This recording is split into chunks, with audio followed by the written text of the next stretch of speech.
Hi, welcome to my new video channel, Wild Thorn Top. Today I'm going to talk about making pimps.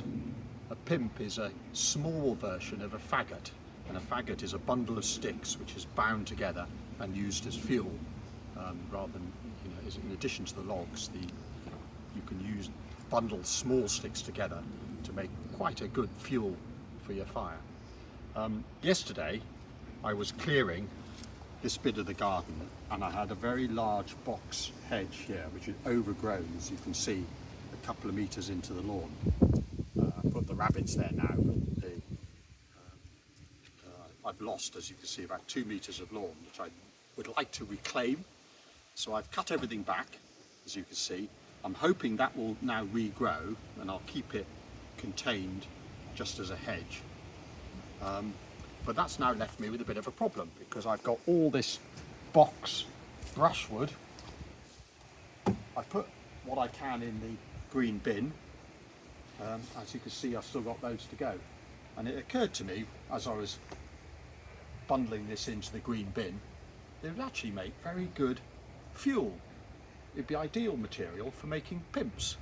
Now normally I make pimps. A pimp is a small bundle of sticks.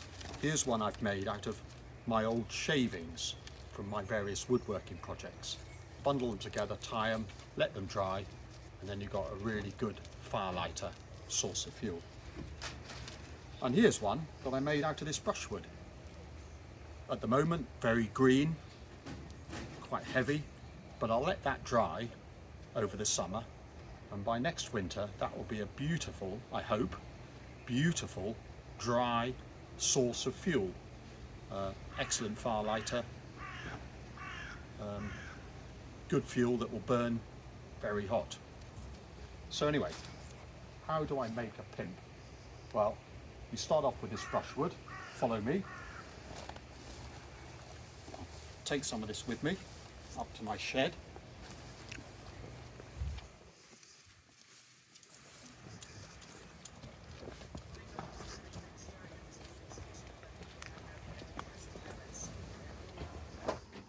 Right, here in my shed, man cave, you'll see I have here what is a woodman's vice. Now, ignore the superstructure for the moment. A woodman's vice is basically a plank of wood to which I've attached 2 shelf brackets and a length of rope which I've made into a loop, so it's fixed on the side of the plank, and I make a loop about 12 inches long loop.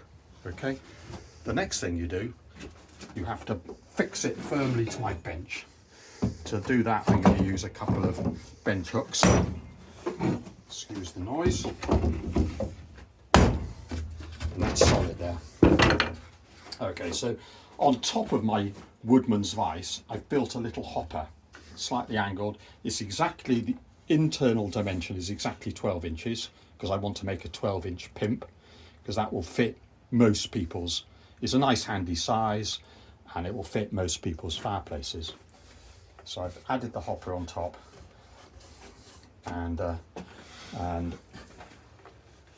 we're almost ready to go. Now what I do is I'll fill that with my bits of wood. I'll use the woodman's vice to then clamp that really tight, and then I will tie it with some of this twine. Now for the twine, I'm using tarred twine. I believe tarred will burn well. It's very durable, very strong, and I buy this online from a chandlery shop, so it's obviously got some uses for sailors. I'm not sure exactly what they do with it, but that's never mind. I use it for tying up my pimps.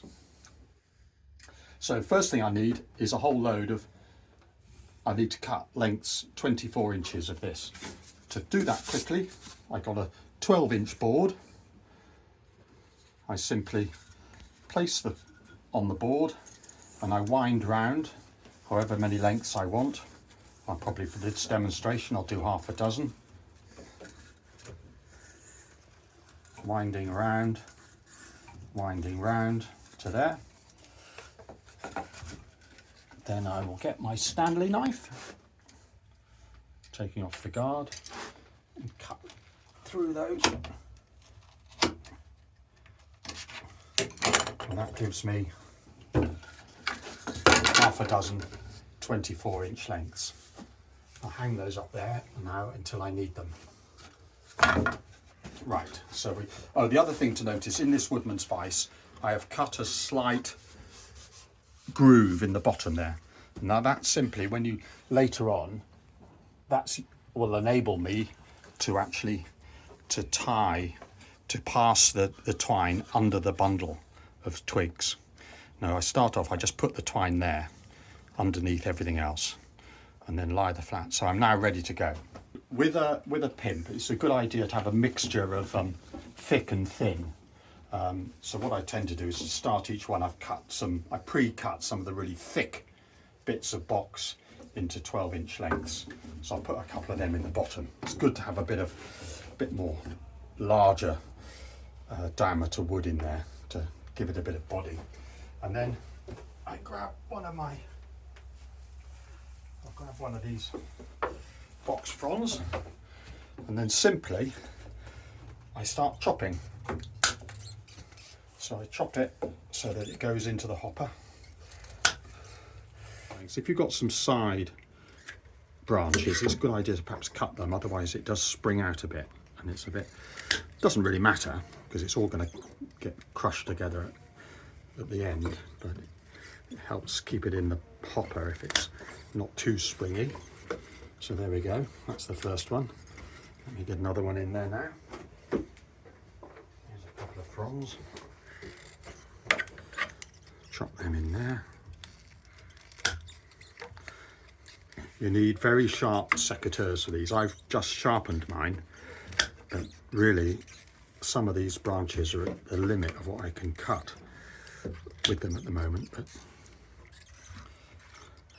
I need to investigate getting some more meaty secateurs. But this is all I've got at the moment. Right, so I still need a bit more. Here we are. Let me just chop these. This is about the limit of what I can cut with these secateurs. Cut that side branch off. As long as everything goes in the middle, it will be held. So if anything's a bit short, make sure as long as it goes through the middle of the bundle, it will be held by the twine.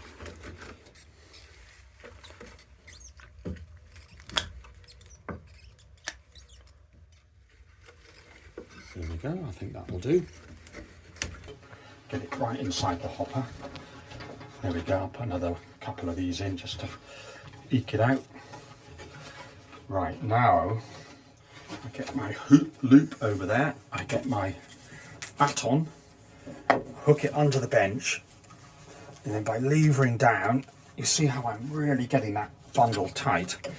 Now I use my leg to hold that, and now I've got my string twine, which I put in earlier, underneath. Now I'm going to show you, now this is going to be hard to show, it's very small, how to tie a constrictor knot.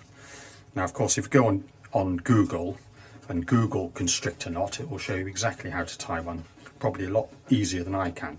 But it's basically a half hitch underneath a loop, and once tied it doesn't come undone. That's one of the weaknesses of the knot, is it's very hard to undo, but in this case it's one of its strengths. Now I make a cross there, I come it underneath that loop there, I bring that end through there, and now you see I've got a half hitch with this loop over the top, and that loop over the top is very important because it holds everything tight. Now I give it a really good pressure now, give that one last tight, see, and it holds. Let that go, and that's held beautifully, really tight. And that is a pimp. All I need to do now is let that dry, And that'll be beautiful on the fire this winter. I'll add that to the pile of ones I made earlier.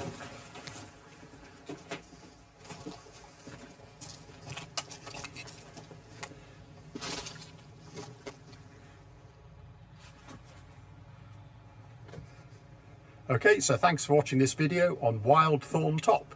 If you enjoyed it, make sure you like it.